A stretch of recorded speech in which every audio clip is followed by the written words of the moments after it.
Okay, so I want to transfer a few music files from my phone to my laptop. So every time you plug in the phone in the MTP mode and transferring the files is not that is not an efficient process. So I use rsync. So the greatest thing with rsync is that you only transfer the files those are not those are actually missing from your laptop, because it is not actually sending the entire file.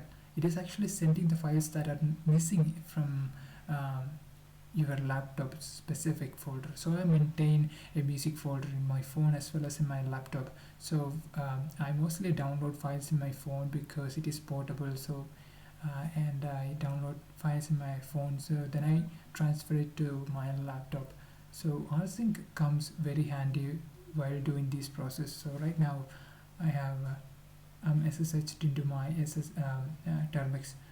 So right now my as you can see, I have SSH'd into my laptop, which is having the IP address of 114. So it is a static IP address, so I can write some script to actually SSH into 114 by default. But if you have some if you don't use a static IP address, then configuring a static IP address is not that hard. So I have a program called sync. So it will actually say the usage from directory to directory. It is actually saying from what directory you want to sync in the destination. Okay, so if you look at the script itself, it is actually simple. Script sync. So as you can see, it is actually calling the rsync program and ignore the existing files. So when you ignore the existing files, you will not end up transferring most of the files which are actually already existing in your laptop, and you are only sending the files those are missing in your laptop. This is pretty much the folder is passed as an argument. So here, and the IP address is as I said, it's static and it is hard-coded IP address. So let's start transferring the files. So before that, you have to make sure SSH is running in your laptop, and if it is, then you can start transferring the files. So I have already done the, I think I have it. Okay, there you go. So call the sync program, and okay, you have to be in, let me copy this, Control Y, and you have to be in the SD card before actually transferring the folder, because I've kept that music folder in my SD card. So I have an alias for this. XTSD actually gets me here. Okay, then I can simply call the program sync rsync, and this will actually should transfer the files. I haven't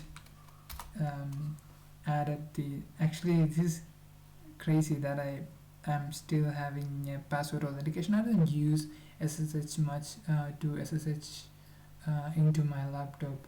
I always use it, so I don't mind.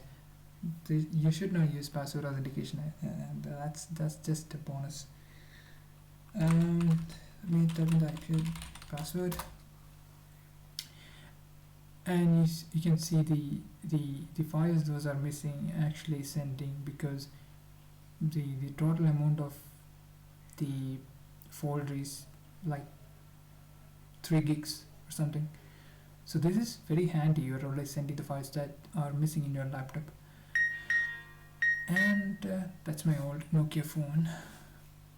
I mean my current Nokia phone with old Nokia sound ringtone or SMS tone or whatsoever. Anyway, so I just wanted to say rsync is super cool, and you should use it. I've been using this for a long time, and this is very handy. And if you're still not using it, you should definitely try it. It's worth checking, and it saves a lot of time. And another thing you can do, let's say you are keeping all your music files in your thumb drive and you want to sync it. That's something I want to cover in another video, because you can write some UDEV rules. So when you actually plug in the pen drive or thumb drive, it will automatically rsync it without you don't have to do anything. So I had a rsync rule, or UDEV rule, where when I plug in my Toshiba thumb drive, it will automatically rsync it. So it was easy. That is something I wish to cover in later videos. So this is it. Thank you all for watching.